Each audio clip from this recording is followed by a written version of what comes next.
Hey everyone, welcome to my knot channel.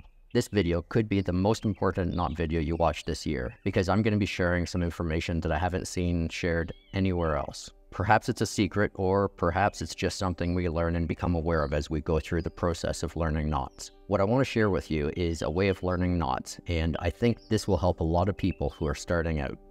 There are thousands of different knots, and although the different names and terms are important, it can also be a little overwhelming and possibly confusing. I want you to try to start looking at the structure of knots as you learn them, and this video is a demonstration of how to do that. There are a few knots, like the ones I've chosen in this video, that are not only very useful, but are the foundation, or in other words, can be found inside the structure of many other knots. In this video, I'm going to show 13 different knots as examples. Feel free to pause or rewind to have a second look at some of these great knots. So during the intro of this video, I demonstrated some examples with the simple overhand knot. Now let's continue with the girth hitch. The girth hitch itself is also known as a cow hitch, a lark's head knot, and also a lanyard hitch. Pay attention to the structure of the knot with the two loops. We can tie a girth hitch around an object.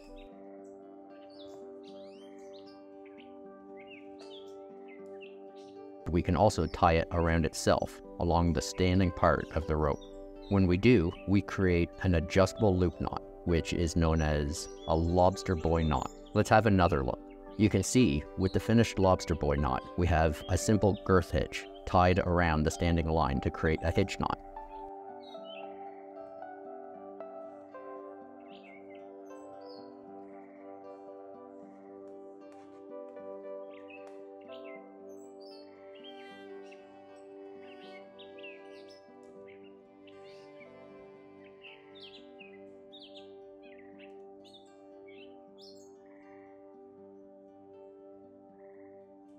Let's see another example.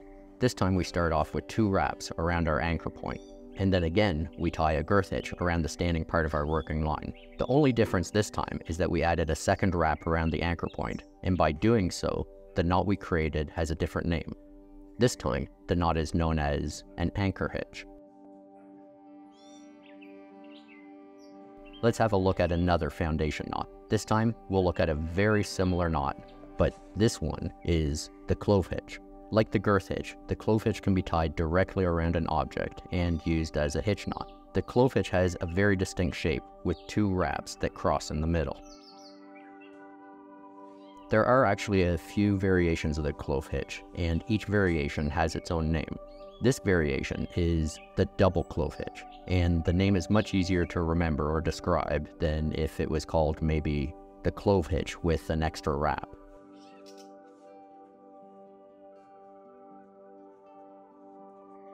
This is another variation of a clove hitch, and when tied, it becomes much more difficult to untie. It's well known, and it's called the constrictor knot. But let's return to the common clove hitch.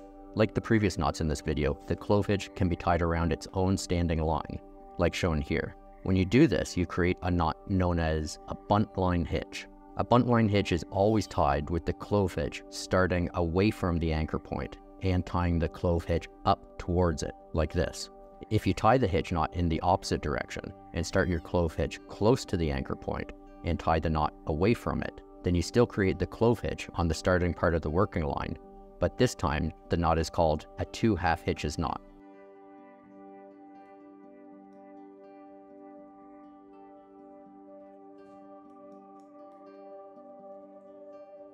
Let's have a look at another variation of the clove hitch. And this time, when we tie it, we make 2 wraps to one side as shown here. When we tie the clove hitch like this, we're creating the knot known as a rolling hitch. Like other hitch knots, the rolling hitch can be used to tie a working line around an anchor point. And an advantage specifically with this knot is that it's a friction knot, because more friction is created because of the additional wraps. Once again, if we tie a rolling hitch around the starting part of our working line, we create a very familiar and equally useful knot. This is called a taut line hitch.